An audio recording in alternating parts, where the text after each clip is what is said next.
ಈಗೀಗ ಮನುಷ್ಯನ ಆಯಸ್ಸು ಕಡಿಮೆ ಆಗ್ತಾ ಇದೆ. ಅದರಲ್ಲೂ ಸಹಜವಾಗಿ ಸಾಯೋರಿಗಿಂತ ಏನೋ ಕಾಯಿಲೆ ಬಂದು ಸಾಯೋರ ಸಂಖ್ಯೆ ಹೆಚ್ಚಾಗಿದೆ.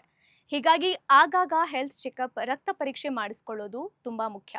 ಅದರಲ್ಲೂ 25 ವರ್ಷ ದಾಟಿದ ನಂತರ ಕೆಲವೊಂದು ಪರೀಕ್ಷೆಗಳನ್ನ ಕಡ್ಡಾಯವಾಗಿ ಮಾಡಿಸ್ಕೊಳ್ಳಿ. ಉದಾಹರಣೆಗೆ, ನೀವು ಪ್ರತಿ ವರ್ಷ ಲಿಪಿಡ್ ಪ್ರೊಫೈಲ್ ಪರೀಕ್ಷೆಯನ್ನ ಮಾಡಿಸ್ಕೊಂಡ್ರೆ ಹೃದಯಾಘಾತದ ಅಪಾಯ ಗಮನಾರ್ಹವಾಗಿ ಕಡಿಮೆ ಆಗುತ್ತೆ.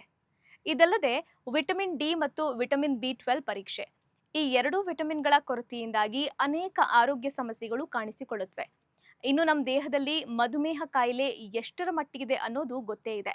ಸೊ 25 ವರ್ಷ ಮೇಲ್ಪಟ್ಟವರು ಕಡ್ಡಾಯವಾಗಿ ಫಾಸ್ಟಿಂಗ್ ಬ್ಲಡ್ ಶುಗರ್ ಟೆಸ್ಟ್ ಅನ್ನ ಆಗಾಗ ಮಾಡಿಸ್ತಾ ಇರಿ.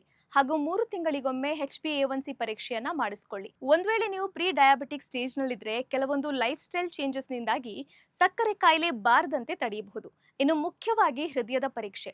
ಈಗಾಗಲೇ ಹೇಳಿರೋ ಹಾಗೆ ಲಿಪಿಡ್ ಪ್ರೊಫೈಲ್ ಪರೀಕ್ಷೆಯನ್ನ ಮಾಡಿಸ್ಕೊಂಡ್ರೆ HDL, LDL ಮತ್ತು ಟ್ರೈಗ್ಲಿಸರೈಡ್ಸ್ ಮಟ್ಟ ಎಷ್ಟಿದೆ ಅಂತ ಗೊತ್ತಾಗುತ್ತೆ. ಈ 3 ಅಂಶಗಳು ನಿಮ್ಮ ಹಾರ್ಟ್ ಹೆಲ್ತ್ ಯಾವ ರೀತಿ ಇದೆ ಅನ್ನೋದನ್ನ ಹೇಳುತ್ತೆ. ಸೊ ಇವಿಷ್ಟು ಪರೀಕ್ಷೆಗಳನ್ನ ತಪ್ಪದೆ ಮಾಡಿಸಿ. ಇದೇ ರೀತಿಯ ಇನ್ನಷ್ಟು ಹೆಲ್ತ್ ಟಿಪ್ಸ್ಗಾಗಿ ಡಾಕ್ಟರ್ ಬಾಸ್ ಯೂಟ್ಯೂಬ್ ಚಾನೆಲ್ನ ಸಬ್ಸ್ಕ್ರೈಬ್ ಮಾಡಿ, ಹಾಗೆ ಬೆಲ್ ಐಕನ್ ಅನ್ನ ಕ್ಲಿಕ್ ಮಾಡಿ.